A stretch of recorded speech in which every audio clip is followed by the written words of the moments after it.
que pasa cada hora. Sí. Ya está, ya se ha puesto otra vez a grabar. Vale, pues decía que sí, me parece normal porque si no se harían unos archivos enormes. Decía que la asignación aleatoria es otra cosa diferente. Es decir, la asignación aleatoria no pretende que tengamos un conjunto de individuos que es representativo de la población. De eso se encarga la selección aleatoria. La asignación lo que busca es que los grupos que tenemos sean parecidos entre ellos. Eso que se llama la equivalencia inicial.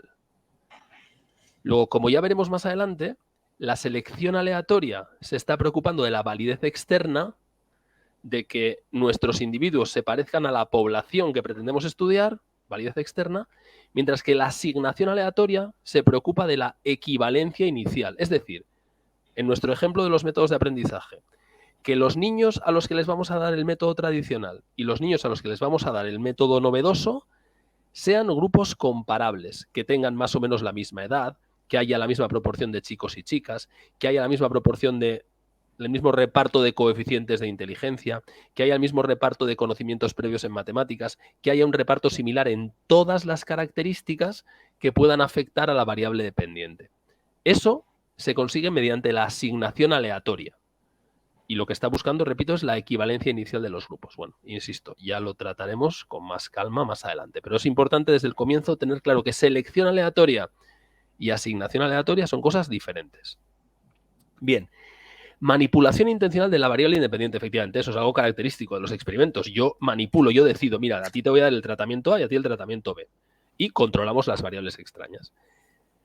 Eso es un experimento, eso es lo que nos gustaría poder hacer. ¿Qué ocurre? Pues que a veces no se pueden hacer esas cosas. No se puede hacer un experimento. ¿Por qué? Pues, por ejemplo, como veíamos antes, razones éticas. No puedo modificar el tratamiento que le doy a alguien. No puedo decidir, oye, tú eres fumador. O a ti te voy a dar esta sustancia a ver si tiene efectos cancerígenos. ¡Hala! ¿No? Pues no puedo hacer eso. Entonces, como no podemos hacer eso, tenemos que adaptarnos. Y entonces, fijaos, aquí lo dice, ¿no? En el texto lo dice, los cuasi-experimentos. ¿Un cuasi-experimento qué es? Pues es algo que es igual que un experimento, salvo que no existe asignación aleatoria de individuos a los grupos. Es decir, no puedo garantizar que haya una equivalencia inicial entre los grupos, porque los grupos ya están previamente formados. Imaginad el caso anterior. Imaginad que yo vuelvo al mismo ejemplo de niños raíces cuadradas, ¿no? Es que no puedo asignar niños a grupos experimentales. ¿Por qué? Pues porque las clases ya están formadas. Lo único que puedes hacer es en la sección A utilizar el método tradicional y en la sección B utilizar el método novedoso. Bueno, pues eso no sería un experimento. ¿Por qué? Porque no has podido garantizar que los grupos sean equivalentes. No has podido hacer una asignación aleatoria de individuos a los grupos y, por tanto, a lo mejor hay características de esos grupos que hace que ya de salida los grupos sean diferentes, lo cual es un problema para la validez interna, porque no hay garantía de la equivalencia inicial. Eso es un cuasi experimento. Es decir, es un experimento en el que los grupos están formados con antelación y no tenemos la posibilidad de modificarlo. No sé si con esto, antes había alguien que estaba dudando sobre... Yo. No sé si con esto te aclara. Sí. Esa es la cuestión, o sea, básicamente esa es la cuestión. En un experimento los grupos no están formados y yo hago una asignación aleatoria y digo, tú vas al grupo A, tú vas al grupo B, tú vas al grupo B, tú vas al grupo A.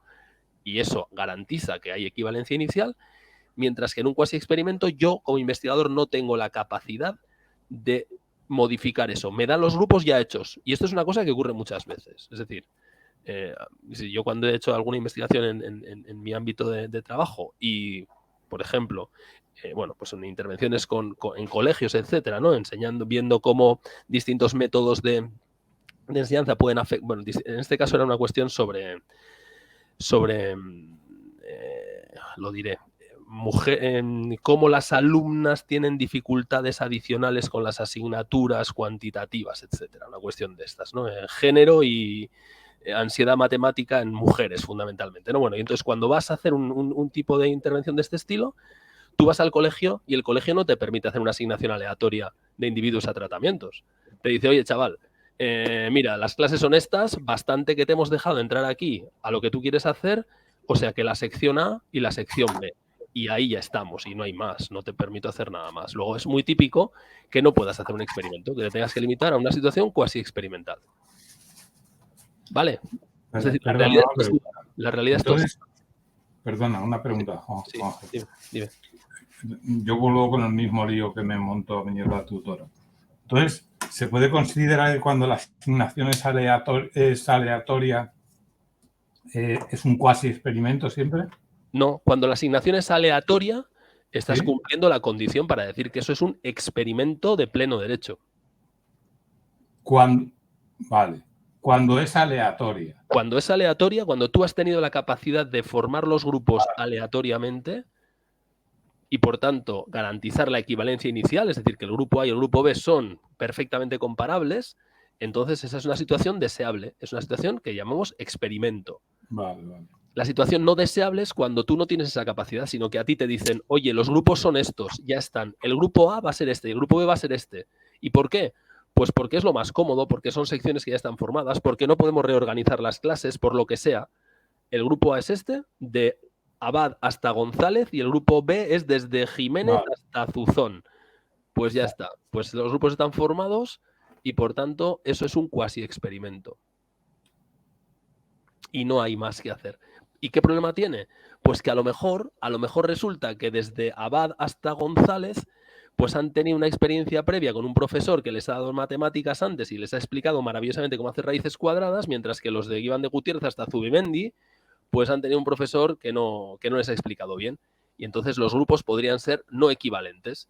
Y entonces cuando tú vas con tu método de enseñanza, resulta que en unos que ya sabían un montón, aunque el método es malo, resulta que aprenden un montón, y los otros que no sabían nada, con un método bueno no aprenden nada. Y entonces se está contaminando. O sea que en realidad la asignación aleatoria o no, lo único que afecta es a la validez interna del Efectivamente. Y nos encantaría poder hacer asignaciones aleatorias porque eso garantiza que hay garantiza, o sea, es una de las formas de garantizar que hay validez interna y puedes, por tanto, que hay homogeneidad, ¿no? Que hay, eso es, que son comparables de salida los grupos experimentales y el de control, si es que lo hay. Que no hay diferencias entre ellos. Claro, si ya de partida los grupos a los que les vas a administrar los distintos tratamientos son diferentes, pues claro, si al final de la intervención tú observas que hay diferencias, no sabes si se deben a la intervención o a que ya de salida eran diferentes. Claro. A ti lo que te gustaría es que de salida todos sean comparables, para que al administrarles la intervención, que es diferente en cada grupo, puedas decir, pues estos han mejorado por mi intervención y estos no porque la intervención ha sido peor, pero no porque ya de salida venían mejor o peor. ¿Sí? Muy bien. Vale, pues vamos con las estrategias no manipulativas. Básicamente ya terminamos con esto. Entonces, las estrategias no manipulativas, ¿qué son? Pues todo lo demás.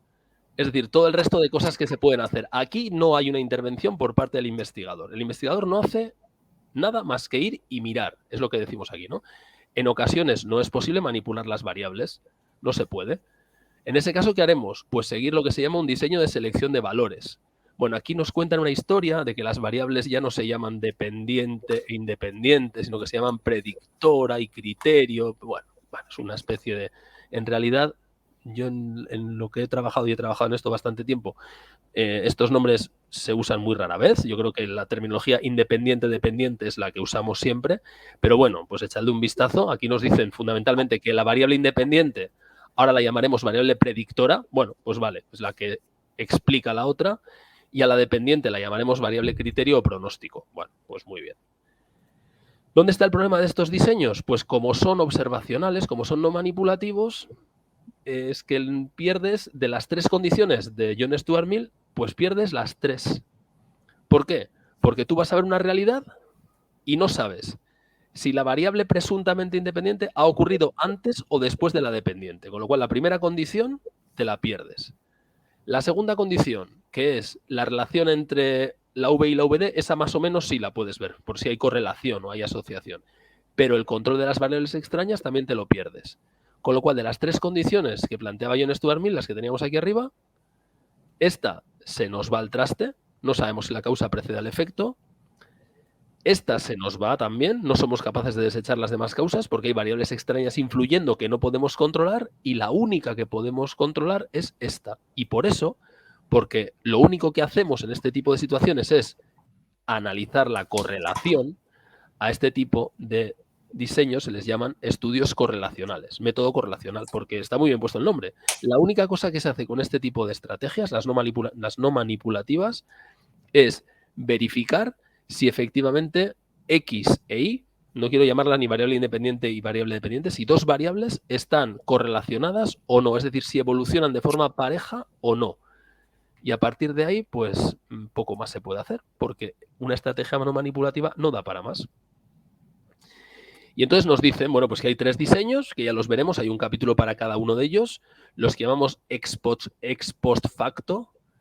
Bueno, pues muy interesante.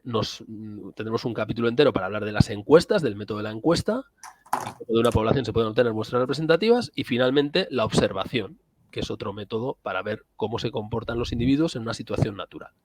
Pero lo importante en este capítulo es entender la diferencia que hay entre lo manipulativo, experimento y cuasi experimento, que nos permiten estudiar relaciones de causalidad, sobre todo los experimentos, los cuasi experimentos un poquito menos porque no garantizan esa equivalencia inicial, y las no manipulativas que no permiten establecer relaciones de causalidad. O sea, siempre que nos digan un estudio observacional, olvídate de la causalidad, olvídate, no se puede. Validez interna, olvídate, no hay. No hay. Solamente podemos establecer relaciones de correlación, de asociación, de contingencia, pero nada más, ¿vale?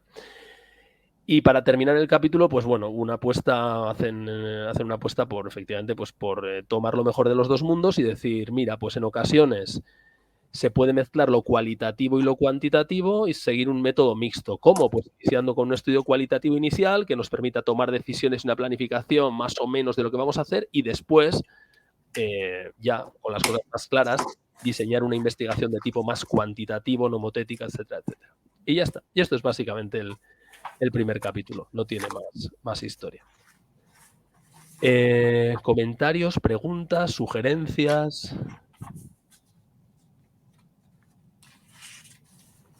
Nada, yo solo decirte que has aportado un montón de luz. Tenía todos los conceptos y todos ahí embarrullados y vamos, me ha quedado clarísimo, Juanjo. Muchísimas gracias. Muy bien, muchas gracias a ti. No, bueno, no sé cómo expresar con palabras. Nada, no hace falta que expreses nada. Tú, tranquilo. No, hombre, quiero decir que vamos, ya me gustaría a mí. Os estoy perdiendo, no os oigo bien. Digo que bueno, que muy agradecido por tu altruismo. Yo igual, muy agradecida por toda aportación y... ¿Psicología social? Hoy no oigo. No sé si me oís. ¿No me oís? Sí, sí. Digo que no sé si habéis estudiado psicología social, el tema del altruismo, y yo es que me quedé totalmente machacado ya después de estudiar eso, porque parece que todas las conductas de ayuda son... egoístas. Son egoístas, sí, no, ya... Sí. Yo aún no A mí lo que más me alucinó es que los niños nacen congénitamente o genéticamente ya predispuestos para el altruismo. No sé dónde lo perdemos por el camino.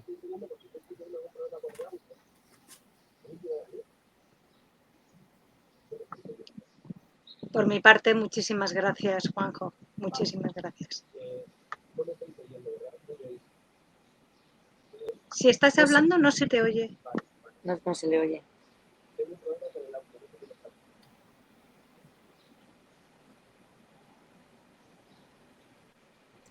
Por mi parte, muchísimas gracias, Juanjo. Está hablando, pero no se le oye nada, ¿no?